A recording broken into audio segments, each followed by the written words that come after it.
2 years. It's an interesting concept. It's something that Mark Adams came as a consultant and worked with our administration and every administration. He made a trip to every campus back in the fall, and then we met in spring meetings, and coaches and ADs discussed it, and then the chancellors and presidents voted for it, and it's an interesting concept.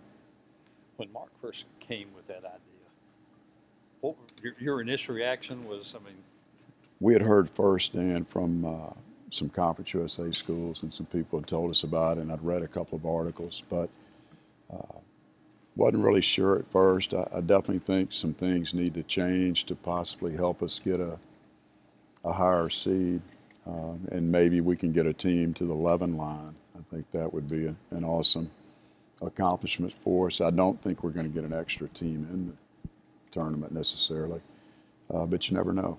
And if you don't try, you won't get one. What sort of logistical obstacles does it present late in the season, you think? With the pod scheduling? With the pod schedule, and then you fold in the on-campus too, which could mean a whole lot of travel for somebody late. Yeah, you know, with the tournament this year, we're going to 10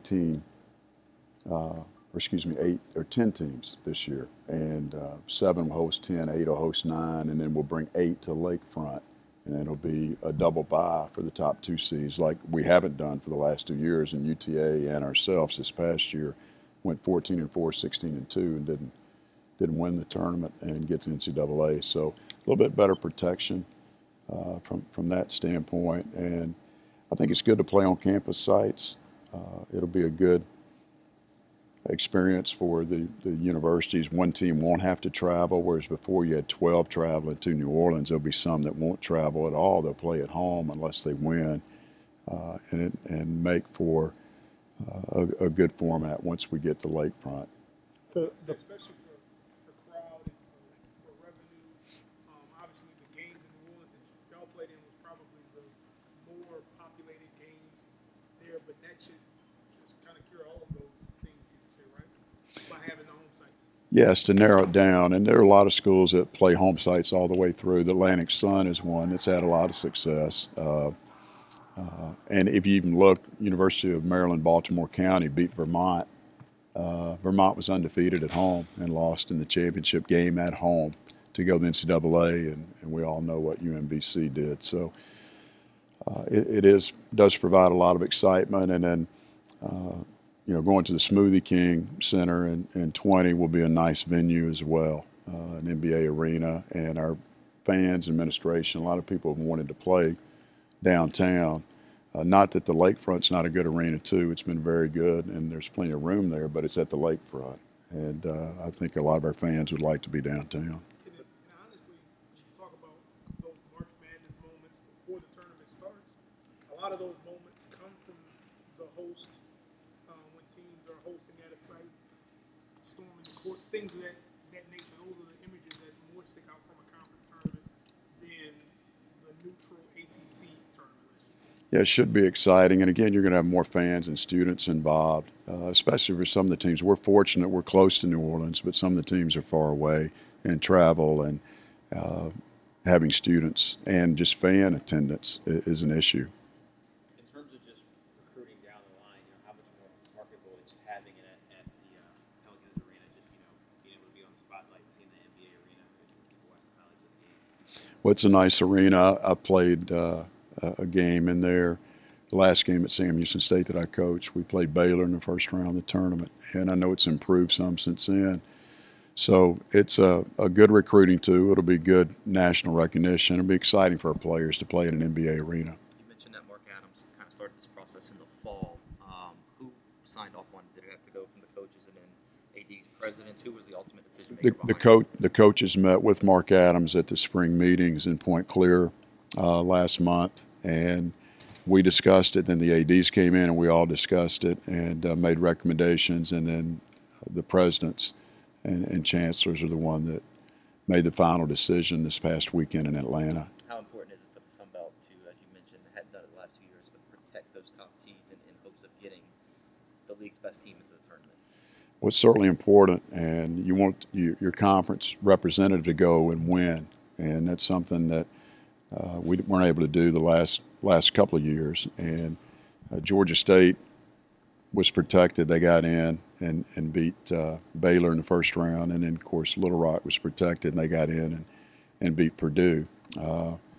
And the only team that won in the tournament in New Orleans that wasn't protected was us when we went in and beat Western Kentucky and Georgia State back in 14. Do the pod system, everybody ends up with schedules, obviously, that are weighted differently. Do you think that's fair, even though it might be beneficial That was to a a few? big concern, Tim, for some schools. Anytime you don't take all your teams to the conference tournament, there's an issue with some coaches. Even some coaches that I think don't have to worry about being in those bottom two, they still, I think, we're wired that way to some degree. When I was in the Southland Conference, we only took 8 teams. And one year we even took 6. So it certainly is cost effective to not send that many teams and to travel to a neutral site. But the pod system, by playing East and West, and certainly we'll play with the Texas and Arkansas schools to get our 10 games, and then we'll cross over for 3 and 3. It would have been interesting this year if we were under this format, and Georgia State and Georgia Southern would have had to come and play us, because I think they were 2 and 3, along with UTA behind us at the 16-game mark. Back to the logistics, does Murph or people like Murph worry about the headaches that could come late in the season? Yes, no doubt. It's similar to the bracket buster. That was a concern from the coaches, that some teams will wind up playing possibly 4 or 5 times throughout the whole conference season and conference tournament. But just the logistics, as you said, and the geography, if App State has to go to Texas State, take the outside of the footprint, and there'll have to be some money involved, because you'll have to get a charter flight probably to make it to App or coast to one of those schools. For us, it's certainly a little bit different. It makes it challenging. You have to get hotel rooms. And should be a great environment, though, with good crowds, and people get exciting for the conference tournament. Scheduling alliance, how's that going to work with Conference USA and the Horizon? Any information on that? No, it's just all a presentation that it's going to be hard to deliver that, in my opinion, but hopefully it'll happen where we'll be able to play. It would be nice if it were on TV and we had some backing from the conference, but we'll just have to wait and see how that all shakes down. That's going to be difficult to do, and we'll have to hold a weekend there as far as planning on taking a team at home and then going on the road. Can that kind of help with the RPI overall, kind of aligning yourself with 2 like leagues when it comes to scheduling? Certainly it can. We've played Louisiana Tech, as you guys and ladies know, in the past, and have them coming to the Cajun Dome this year. So we've tried to play Conference USA teams in the past, and I think it'll be good for us. And, we certainly had a great rivalry with Middle and Western Kentucky when I first came. So it can certainly help. Is that what you mean by the peer conferencing, and how you guys would take advantage of that? How do you foresee that playing out for you in terms of the peer portion of it that you mentioned?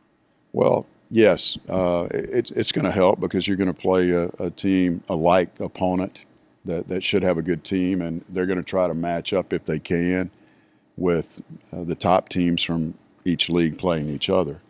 And it should be another good schedule test for all of us. And back to the RPI, I don't know. RPI is not going to be a factor. I don't know if you are aware of that next year. It's going to be kicked out. So it'll be a different metric system. So we really don't know what we're stepping into there with the new system.